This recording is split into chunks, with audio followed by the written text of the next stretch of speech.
মরার আগে খাটের মধ্যে শুয়ে শটান করে চোখ বন্ধ করে একবার মরার ভান করে দেখেন কেমন লাগে। চোখটা বন্ধ করেন আর ভাবেন আপনি নাই, কি কি হতে পারে ভাবেন। আপনার ছেলে মেয়েরা কান্না জুড়ে দিবে, আপনার প্রাণের স্ত্রী বিলাপ শুরু করে দিবে, বন্ধু বান্ধবের চিৎকার আর মাতম, স্থানীয় এলাকার মসজিদে ঘোষণা, অমুক এলাকার নিবাসী অমুক ভাই অমুকের ছেলে অমুক দুনিয়ায় নাই। সব আত্মীয়রা চলে আসবে, ফেসবুকে স্ট্যাটাস দেয়া হবে, সবাই সবাইকে জানাবে বিকাল 4টায় অমুক হাই স্কুল ময়দানে আপনার জানাজা। ছুটে আসবে, সবাই ছুটে আসবে আপনাকে শেষ বিদায় দিতে, গুড বাই জানানোর জন্য, আল ওয়াদা, বিদায় জানাতে আসবে সবাই। 4 তাকবীর দিয়ে আপনার জানাজা হবে, অশ্রুসিক্ত জানাজায় আপনার বিদায় হবে। কাঠের খাটিয়ার মধ্যে করে কাঁধে তুলে আপনার কবরে নেওয়া হবে, আগে থেকে খুঁড়ে রাখা কবরটার মধ্যে আপনারে বিছিয়ে দেয়া হবে, বাঁশের কচি দিয়ে তার উপরে মাটির চাপা দিয়ে সব চলে যাবে। আমরা কেউ আজীবন থাকতে আসি নাই, থাকতে পারবো আজীবন? দাদা চলে গেল, বাবা চলে গেল, মা চলে গেল, মামা চলে গেল, খালু চলে গেল, এরপর আমাদের টনক নড়ে না, তাই না? পাগল পড়া হয়ে আছে এই পৃথিবীর জন্য। মরতে যে হবে এটা ভাববার সময়টুকু আমাদের নেই। আমরা ব্যস্ত আমাদের ক্যারিয়ার নিয়ে, আমাদের লাইফ নিয়ে, আমাদের সমাজ নিয়ে, আমাদের ফ্যামিলি নিয়ে, আমাদের সন্তান আর সম্পদ নিয়ে আমরা super busy. We are leading a very super busy life. We don't have even a single time to think about death. মৃত্যু নিয়ে ভাবার একটা মুহূর্ত আমাদের নাই। কিন্তু পৃথিবীর সবচাইতে সুনিশ্চিত বিষয় হচ্ছে মৃত্যু, ঠিক কিনা? The most certain thing in our life is death. আমাদের জীবনের সবচাইতে সুনিশ্চিত বিষয় হচ্ছে মরণ, মরবই আমরা। And the most uncertain thing in our life is the time of death.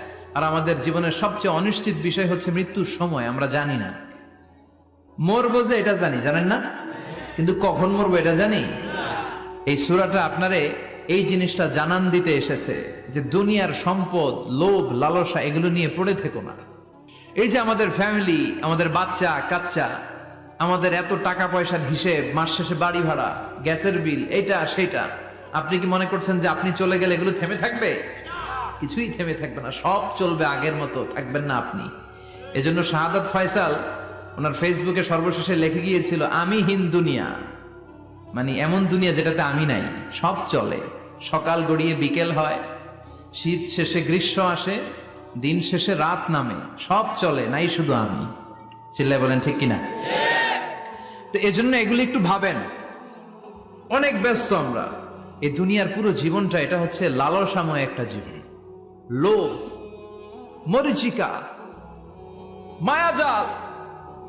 এই মায়াজালে আমরা আটকে আছি, ফলে মৃত্যুর কথা আমরা ভুলে গিয়েছি। পাগলের মতো ছুটছি, আরো টাকা লাগবে, আরো খ্যাতি লাগবে, আরো যশ লাগবে, আরো দাপট লাগবে আমার। এত টাকা দিয়ে কি হবে? এত সম্পদ দিয়ে কি হবে? এত ব্যস্ততা দিয়ে কি হবে তোমার? স্টপ, থামুন, অনেক হয়েছে, আম্মা থামুন। Take a rest, take a breath and think about death. Think that you have to go back to your Lord. একটু বসেন না, একটু ভাবেন যে আমাকে চলে যেতে হবে, চলে যেতে হবে। এই কোলাহল, এই ব্যস্ততা এগুলো থাকবে, থাকবো না আমি। সাইয়েদনা ওমর ফারুক বলেছেন, মুতু ক্বাবলা আন তামুতু, মরার আগে একবার মরো। হাসিবু ক্বাবলা আন তুহাসাবু আলাইকুম, তোমার হিসাব নেওয়ার আগে তুমি একবার নিজের হিসাবটা করো না। কাগজ বের করে একটু লিখো না কি কি ভালো কাজ করছিলা, যেগুলো দিয়ে নাজাতের ওয়াসিলা হতে পারে, 1 2 3, আর কি কি আকাম কুকাম করছো দেখো না, লিখে দেখো তোমার অবস্থাটা কি। মরার আগে একবার মরো। মরার আগে খাটের মধ্যে শুয়ে শটান করে চোখ বন্ধ করে একবার মরার ভান করে দেখেন কেমন লাগে। চোখটা বন্ধ করেন আর ভাবেন আপনি নাই, কি কি হতে পারে ভাবেন। আপনার ছেলে মেয়েরা কান্না জুড়ে দিবে, আপনার প্রাণের স্ত্রী বিলাপ শুরু করে দিবে, বন্ধু বান্ধবের চিৎকার আর মাতম, স্থানীয় এলাকার মসজিদে ঘোষণা, অমুক এলাকার নিবাসী অমুক ভাই অমুকের ছেলে অমুক দুনিয়ায় নাই। সব আত্মীয়রা চলে আসবে, ফেসবুকে স্ট্যাটাস দেয়া হবে, সবাই সবাইকে জানাবে বিকাল 4টায় অমুক হাই স্কুল ময়দানে আপনার জানাজা। ছুটে আসবে, সবাই ছুটে আসবে আপনাকে শেষ বিদায় দিতে, গুড বাই জানানোর জন্য, আল ওয়াদা, বিদায় জানাতে আসবে সবাই। 4 তাকবীর দিয়ে আপনার জানাজা হবে, অশ্রুসিক্ত জানা যায় আপনার বিদায় হবে, কাঠের খাটিয়ার মধ্যে করে কাঁধে তুলে আপনার কবরে নেওয়া হবে, আগে থেকে খুঁড়ে রাখা কবরটার মধ্যে আপনারে বিছিয়ে দেয়া হবে, বাঁশের কচি দিয়ে তার উপরে মাটির চাপা দিয়ে সব চলে যাবে। ভাবেন না একবার চোখ বন্ধ করে, this is the circle of life, this is the nature of life. এটা সবার হবে, আমার হবে, আপনার হবে। এত মায়া, এত ভালোবাসা কই যাবে? কেউ থাকবে না, সবাই আপনার অন্ধকার কবরে রেখে দিয়ে চলে আসবে। উপরে বাঁশের কঞ্চি, তার উপরে মাটির চাপা, অন্ধকার আর অন্ধকার। এই অন্ধকার যেন শেষ হতে চায় না, শুধুই অন্ধকার, ঠিক কিনা? এজন্য আমাদের চলে যেতে হবে। দাদা গেল, চাচা গেল, মামা গেল, আমাদেরকেও যেতে হবে, জোরে কোন ঠিক কিনা? একদিন মাটির ভেতরে হবে ঘর রে মন আমার, কেন বন্ধ দালান ঘর, প্রাণ পাখি উড়ে যাবে পিঞ্জর ছেড়ে,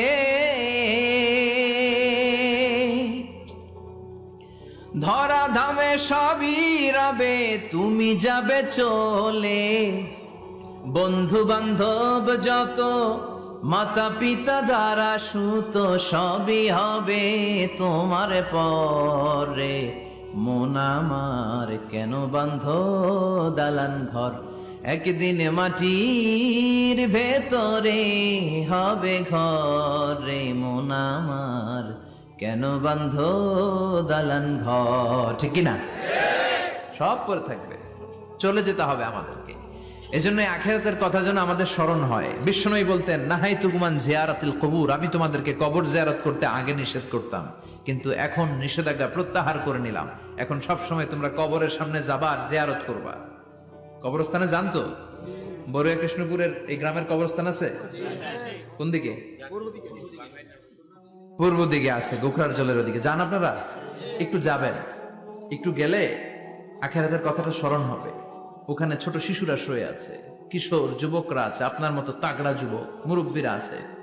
এরা এই এলাকায় থাকতো, এরা আকাশ থেকে নেমে আসে না, এই এলাকার সন্তান, আজ নাই। একটা সার্টেন পিরিয়ড শেষে আপনিও থাকবেন না। This is the nature of life, this is the circle of life. ছোট্ট শিশু হয়ে এসেছিলেন, শৈশব, কৈশোর, যৌবন, প্রৌঢ়ত্ব। আগে ছিলেন সিঙ্গেল, বিয়ে করে হয়ে গেলেন ডবল। এরপরে আল্লাহ আপনাকে একটা মেয়ে দিল, এরপরে মেয়েকে বিয়ে দিয়ে শ্বশুর হলেন, এরপরে ওই মেয়ের ঘরে সন্তান হতে নানা হলেন। আর কতদিন? অনেক দিন হলো তো, অনেক লম্বা সময় পেয়েছেন আপনি। Think about death. এবার যাওয়ার কথা ভাবেন, আখিরাতের সামানের কথা ভাবেন, ফিরে যেতে হবে। কি শক্তিশালী যুবক, বার্ধক্য চলে আসলে লাঠি ছাড়া চলতে পারে না। কুচকুচে কালো দাড়ি সাদা হয়ে যায়, দাড়ির শুভ্রতা, বয়সের ভার, রং ধরা যৌবন জং ধরে শেষ, ঠিক কিনা? This is the circle of life. যুবক ভাইরা, এটাই জীবন, চলে যেতে হবে, কেউ থাকতে পারবে না, ঠিক কিনা? এটা রিমাইন্ডার আল্লাহ এই সূরার ভেতরে দিয়েছেন যে তোমাদেরকে ফিরে যেতে হবে, এই লোভ লালসা ছেড়ে দাও। রব্বুল আলামিন বলেন, আলহাকুমুত তাকাসুরু হাত্তা যুরতুমুল মাকাবির। ও গোলাম, দুনিয়ার সম্পদ, লোভ লালসা তোদেরকে পাগল বানিয়ে দিয়েছে। এই লোভ পাগলামি কোনোদিন তোদের থামবে না যতদিন না তোরা কবরে ঢুকবি, ঠিক কিনা? কার কথা? আল্লাহ বললেন, দুনিয়ার সম্পদ আর লোভ আর মোহে তোমরা গাফেল হয়ে গিয়েছো। আখিরাতের কথা বেমালুম তোমরা ভুলে গিয়েছো, কিন্তু আখিরাতে তোমাদের যেতেই হবে, কবরের বাড়িতে তোমাদের ঢুকতেই হবে, ঠিক কিনা? যেতেই হবে, আমরা ভুলে যাই। আলহাকুমুত তাকাসুর, অতিরিক্ত পাওয়ার লোভ, বেশি বেশি খাওয়ার লোভ, বেশি বেশি জমানোর লোভ মানুষকে গাফেল বানিয়ে দিয়েছে। এটা মানুষের স্বভাব, আরো চাই আরো চাই, এই স্বভাবটা আছে না নাই? দেখবেন ছোট বাচ্চারা মসজিদের দোয়া অনুষ্ঠান শেষে জিলাপি দেয় না? বড়ুয়া কৃষ্ণপুর কি দেয়? আগে বাতাসা দিত না, এখন কি দেয়? জিলাপি দেয়, মিষ্টি দেয়। তো মসজিদের 2-3 গেট থেকে যদি দেয়, ছোট বাচ্চারা দেখবেন এদিক দিয়ে কয়েকটা নিয়ে আবার ওই গেটে লাইন ধরে। ওর হাত হলো ছোট হাত, ওর হাত ভর্তি জিলাপি, আর নেওয়ার জায়গা নেই, এরপর আরেক জায়গায় লাইন ধরছে, আরো লাগবে, আরো লাগবে, এই আরো আরো আরো চাই। এই স্বভাবটাই মানুষকে কুড়ে কুড়ে শেষ করে দিয়েছে। এত লাগবে কেন তোমার? চাহিদার কোনো শেষ নাই। Unlimited demand of human being. যার আছে বেশি তার চাই বেশি, যার সাইকেল আছে তার হুন্ডা চাই, হুন্ডা আছে তো প্রাইভেট কার চাই, প্রাইভেট কার আছে তো প্লেন চাই, প্লেন আছে তো হেলিকপ্টার চাই, হেলিকপ্টার আছে তো ওইটা চাই, ওইটা আছে তো সেটা চাই, ঠিক কি না? এলাকার মেম্বার যে হয়েছে চেয়ারম্যান হতে চায়, আছে না নাই?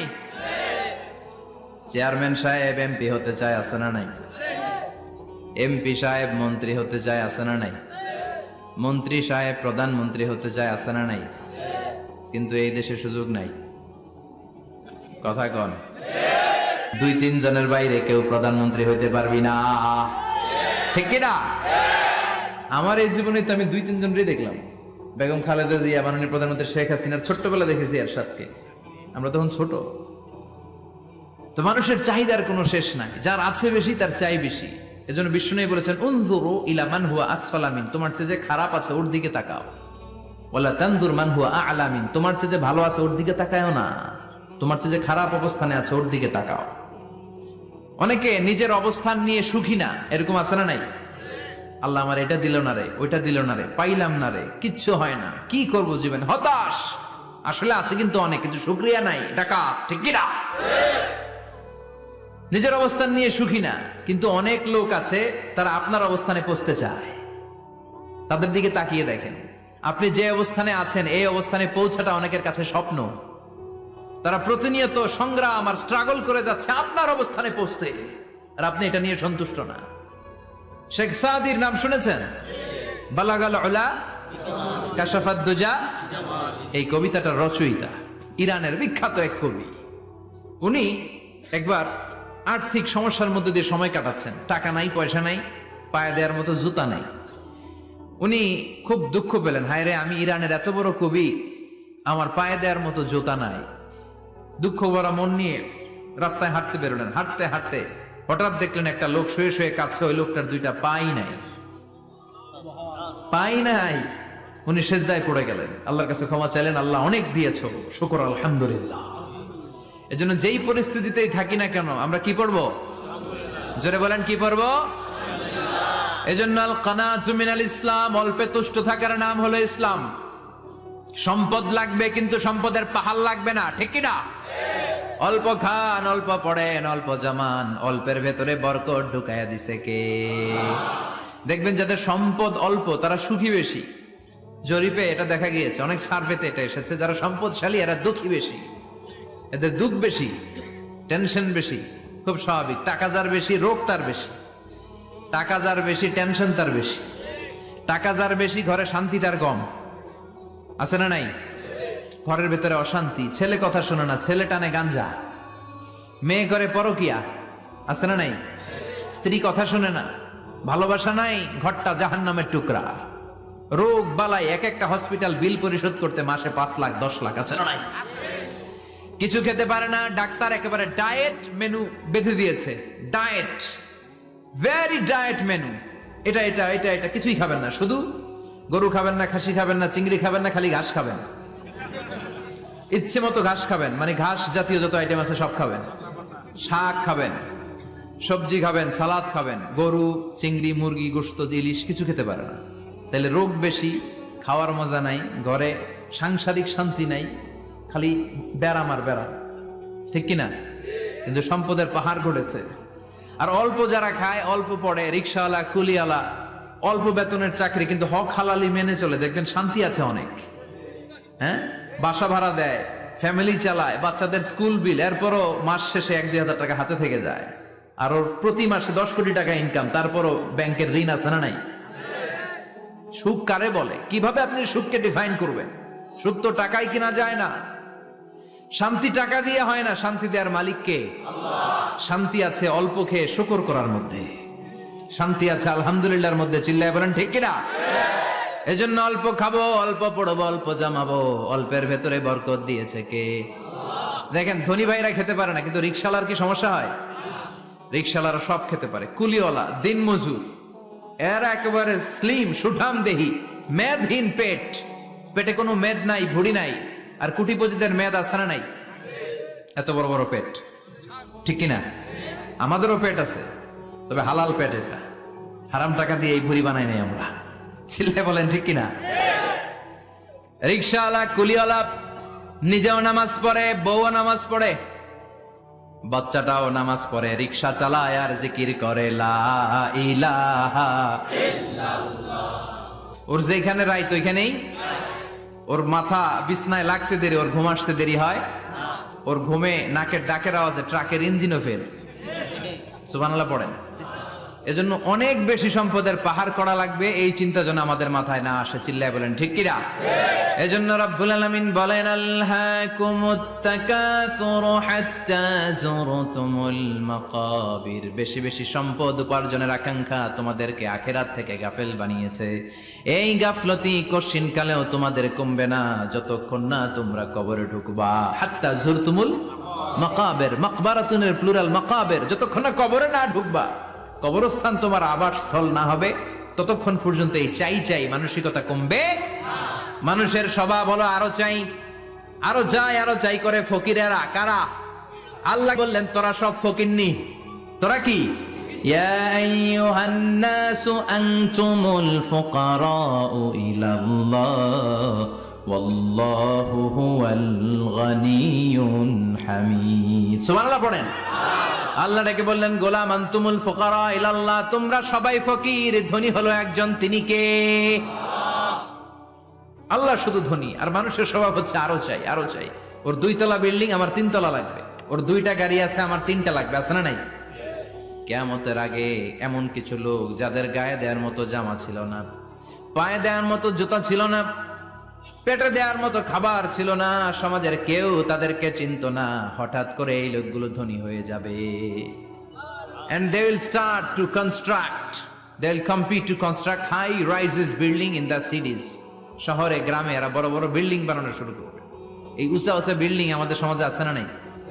কৃষ্ণপুরে 2 তলা 3 তলা বিল্ডিং আছে নি? আছে। আজ থেকে 20 বছর আগে ছিল? আমি তো 20 বছর আগে যখন আসছি কিছুই ছিল না, খালি পানি আর পানি। আর এখন 2 তলা 3 তলার অভাব নেই।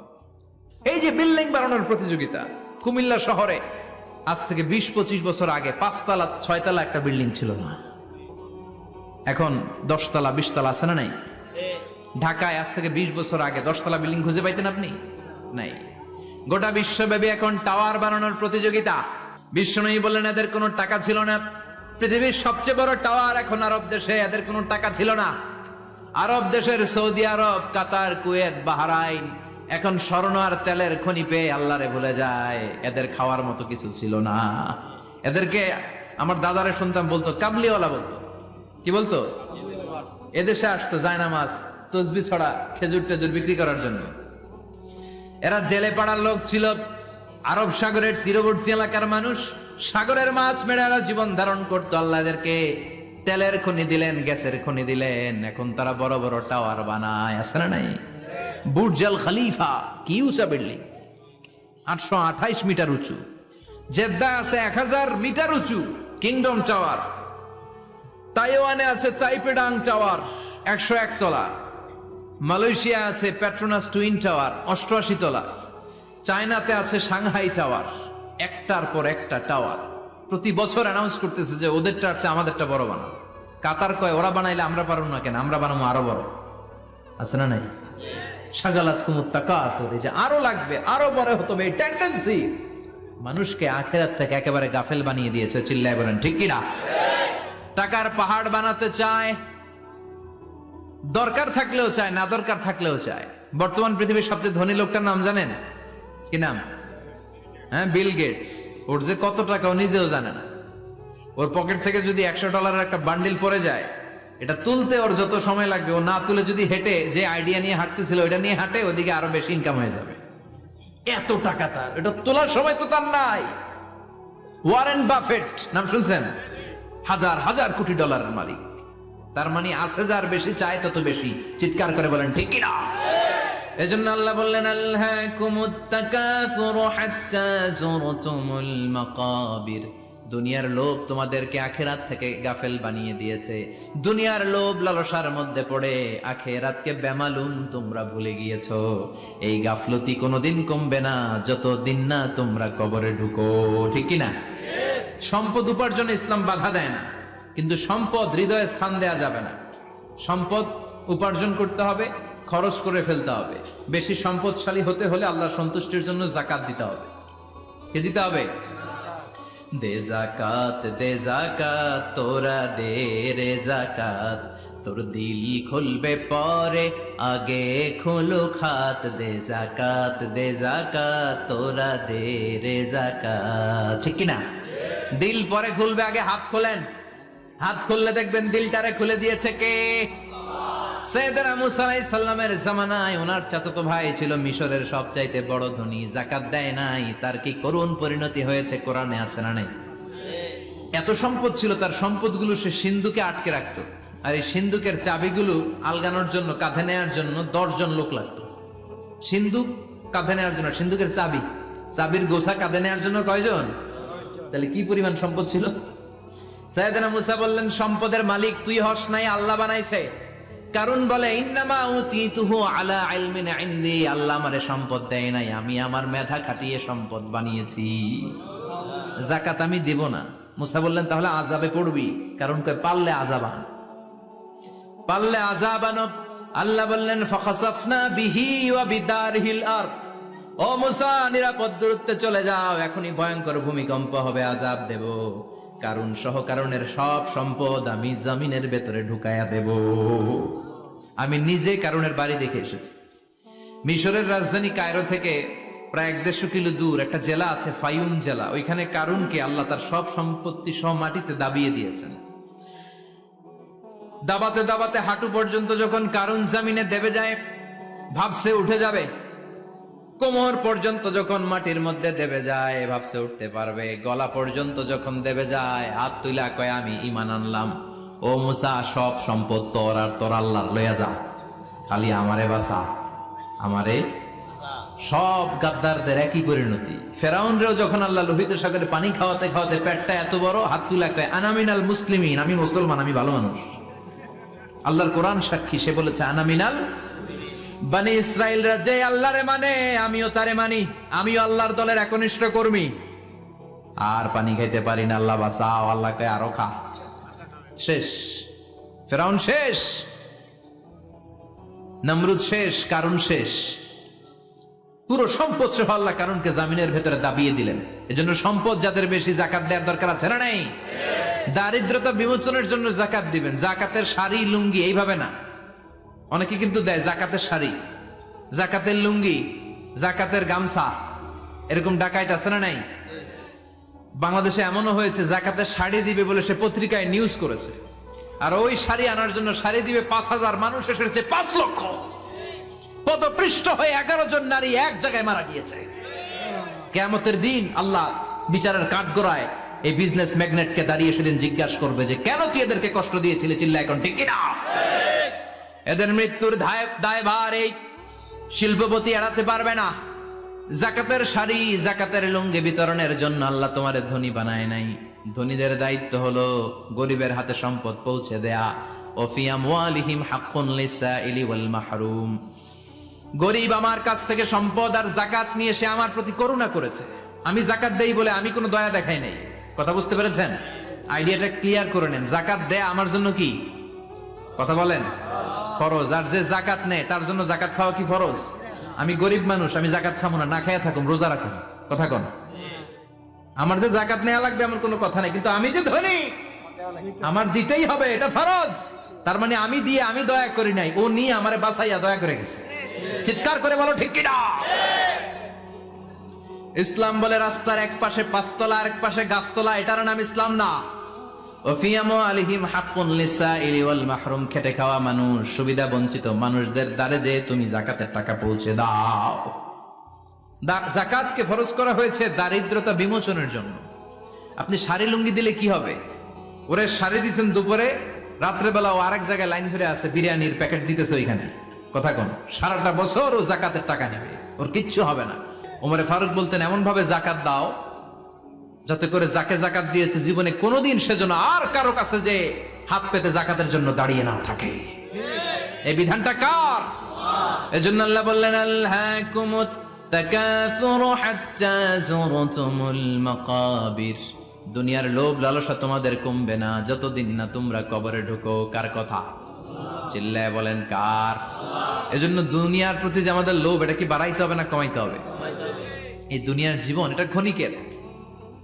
আমাল হায়াতুদ দুনিয়া ইল্লা মাতাউল গুরুর, এটা ভোগের সামগ্রী, আজ আছে কাল না, এটা হাতের ময়লা। এজন্য মানুষের এই চাহিদা কমবে না। বিষ্ণু বলেন, লাউ আন্না লিকুল্লি ইবনে আদম ওয়াদিয়ান মিন যাহাব আহাব্বা আই ইয়াকুনা ইলাইহি ওয়াদিয়ান। আল্লাহ প্রত্যেককে, আমাদের প্রত্যেককে যদি একটা করে স্বর্ণের পাহাড়ের মালিক বানিয়ে দেয়। কয়টা করে পাহাড় দেখছেন কোনোদিন? কই দেখছেন? চিটাং গেছিলেন? এই চট্টগ্রামে গেলে দেখা যায় কি পাহাড়। এই একটা পাহাড় স্বর্ণের, এক একটা স্বর্ণের পাহাড়ের মালিক যদি আমাদের এক একজনকে বানায় দেওয়া হয়, এরপর আমরা চাবো আরেকটা স্বর্ণের পাহাড়ের মালিক কেমন করে হওয়া যায়। আচ্ছা বলেন তো, একটা স্বর্ণের পাহাড় আমার 14 পুরুষ বিক্রি করে খাইলেও শেষ করতে পারবো এটা? তো আরেকটা কেন লাগবে আমার? ওয়ালা ইয়ামলা আফাহু ইল্লা তুরাব। বিষ্ণু বলেন, কবরের মাটি যতক্ষণ না তোর মুখে না ঢুকবে, তোর এই চাওয়া চাওয়া খাই খাই স্বভাব বন্ধ হবে না। এজন্য আল্লাহ বললেন, আলহাকুমুত তাকাসুরু হাত্তা যুরতুমুল মাকাবির। দুনিয়া তোমাদেরকে গাফেল বানিয়ে দিয়েছে, গাফলতি কমবে না যতদিন না কবরে ঢুকো। কবরে ঢুকা লাগবে, কবরে ঢুকা লাগবে না? কবরে আমাদেরকে যেতেই হবে। যেখানেই থাকেন কবরের প্রশ্ন আছে না নাই? প্রত্যেকটা আত্মা আল্লাহর কাছে সংরক্ষিত থাকে। প্রতিটা রুহু, প্রতিটা মানুষ মালাকুল মাউতকে দেখতে পায়। আপনিও দেখবেন, আমিও দেখব। মুমিনদের কাছে এসে মালাকুল মাউত একজন যুবকের বেশে সাদা ধবধবে জুব্বা পরে সুগন্ধি মেখে মুমূর্ষু ব্যক্তির শিয়রে বসে বসে বলে, ইয়া আইয়াতুহান নাফসুল মুতমাইন্না, হে প্রশান্ত আত্মা, উখরুজি ইলা মাগফিরাতুল্লাহি ওয়া রিদওয়ানি, আল্লাহর ক্ষমা আর দয়ার দিকে বের হয়ে আসো। বলা মাত্রই মুমিনের আত্মাটা স্মুথলি বের হয়ে আসে।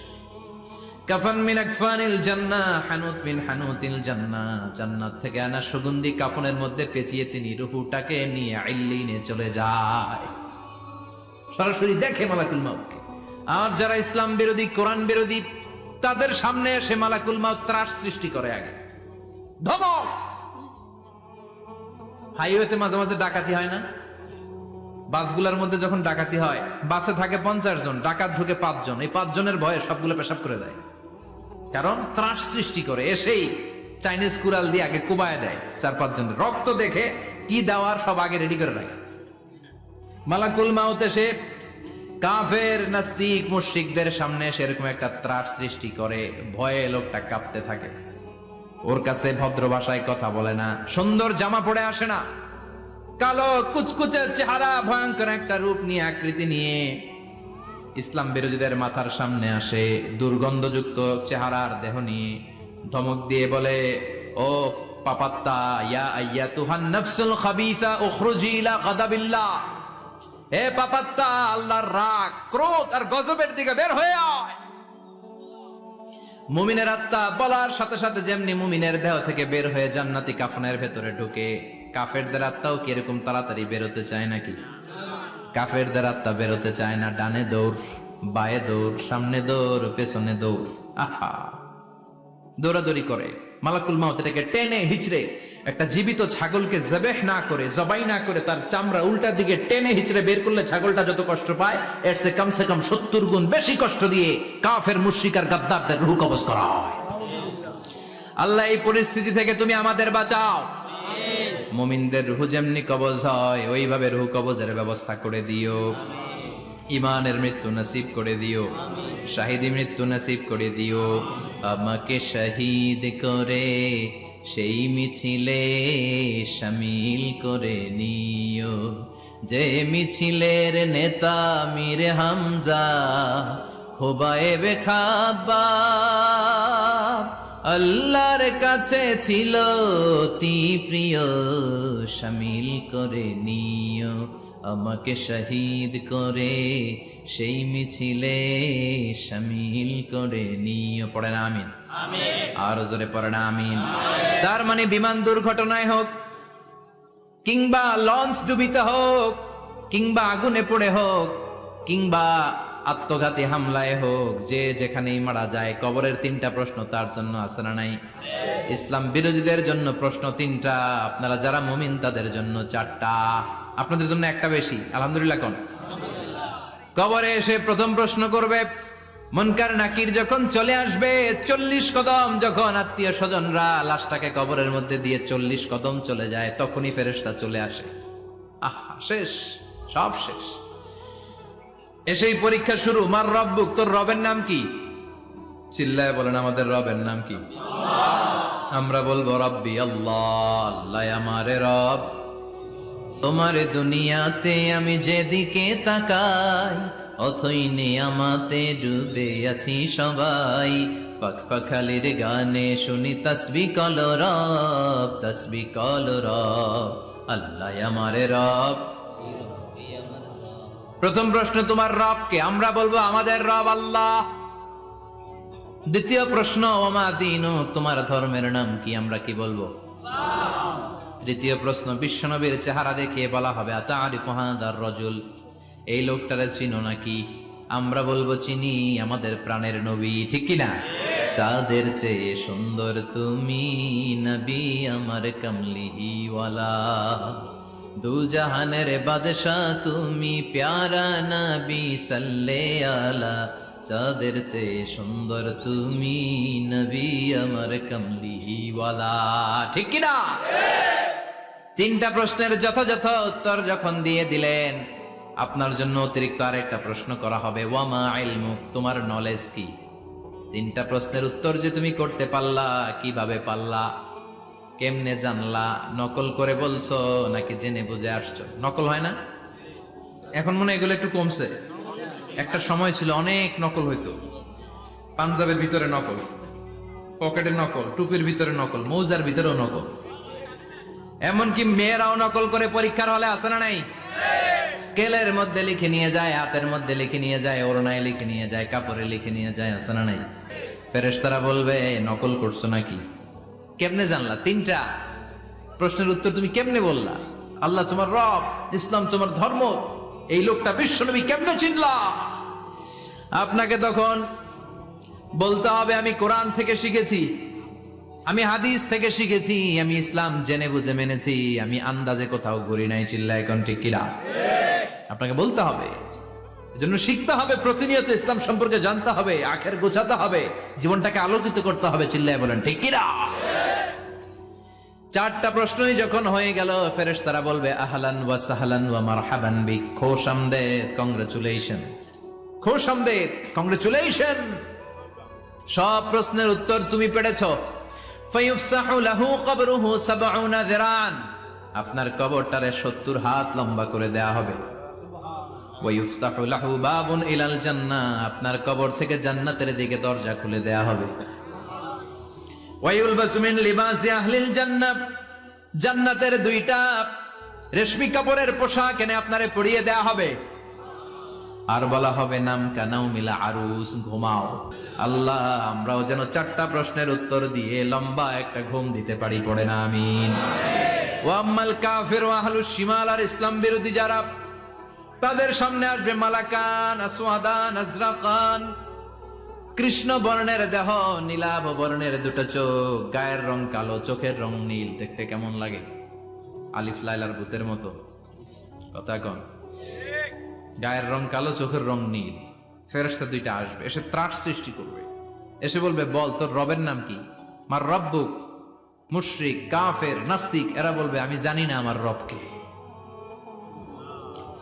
আমি জানি না, আমি তো আজীবন শুধু চেয়ার করেছি, মদ খেয়েছি, আমি ধর্ষণে সেঞ্চুরি করেছি দুনিয়ার বুকে, আমি টেন্ডারবাজি করেছি, চাঁদাবাজি করেছি, আমি মাস্তানি করেছি, আমার দাপটে এলাকার ইসলাম প্রিয়রা বাসায় ঘুমাতে পারে না।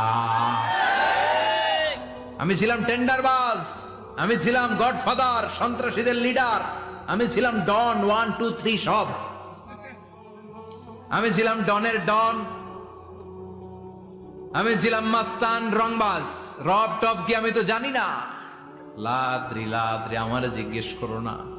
আবার প্রশ্ন করা হবে ওয়ামা দীনুক, তোর ধর্মের নাম কি? বলবে লা আদরি, আমার কোনো ধর্ম নাই, আমার কোনো ধর্ম নাই, আমি শুধু মৌজ মাস্তিতে ছিলাম, আমি আনন্দ ফুর্তি করেছি, ইসলাম নিয়ে আমার মাথা ব্যথা ছিল না, আজীবন ইসলামরে আমি বাস দিয়েছি। চিল্লায় বলেন ঠিক কিনা? ইসলাম বিরোধীদের সাথে ছিল আমার চলাফেরা, আমার সব সাঙ্গপাঙ্গ ছিল গুন্ডা, বদমাশ, ইসলাম বিরোধী। রব কি, ইসলাম কি, এগুলো আমি জানি না। আমার এগুলো জিজ্ঞেস করো কেন? ধর্ম কি আমি জানি না, আমি কিচ্ছু মনে করতে পারছি না। 3 নাম্বার প্রশ্ন করা হবে, আচ্ছা আরিফু হাদার রাজুল, দেখো তো এই লোকটারে চিনো কিনা? কয় না, চিনি না, তবে মনে হয় এই লোকটারে দুনিয়ার বুকে আমি গালি দিতাম, এই লোকটার বিরোধিতা করতাম, ব্লগের মধ্যে এই লোকটার ব্যাপারে কুৎসা রটনা করতাম, এই লোকটার কার্টুন বানিয়ে আমি হিংসা ছড়িয়ে দিতাম, এই লোকটার ব্যাপারে আমি এলাকার মধ্যে অপপ্রচার চালাতাম। ফেরেশতারা বলবে তাই? এই ছিল তোর ডিউটি? দাঁড়া, এখনই আমাদের খেলা শুরু, এখনই শুরু। ফায়ুতরাকু বিমাতারিকা মিন হাদিদ, লোহার একটা হাতুড়ি দিয়ে মাথা থেকে পা পর্যন্ত পিটানো হবে, পিটিয়ে ওর গোশতর হাড্ডিগুলোকে থেতলে ফেলা হবে। ওয়ায়ুকালু লিল আরদি ইলতাইমি, কবরের দুই পাশের মাটিরে বলা হবে এবার দুই দিক থেকে তোরা চাপ দে, চাপ দেয়া হবে। ধাক্কা ধাক্কি করেও সে সুবিধা করতে পারবে না। মাটি আস্তে আস্তে আস্তে আস্তে দেহের দুই দিকে লেগে এমন জোরে দুইটা চাপ দিবে, ফাতাখতালিফা আদলাউহু, তার ডান পাশের পাজরের হাড্ডি বাম দিকে ঢুকে যাবে, বাম দিকের হাড্ডি ডানে চলে যাবে। বিশ্বনবী বললেন এই হাতুড়ি দিয়ে পিটানোর শাস্তি, কবরের চাপ দেওয়ার শাস্তি চলতেই থাকবে হাত্তাল কিয়ামা, কিয়ামত পর্যন্ত। আল্লাহ কবরের শাস্তি থেকে আমাদের বাঁচাও। আমরা এই আযাব পেতে চাই না, আমরা যেন ঠিকভাবে কবরের 4টা প্রশ্নের উত্তর করে দিয়ে লম্বা ঘুম দিতে পারি। আল্লাহ তুমি তৌফিক দাও।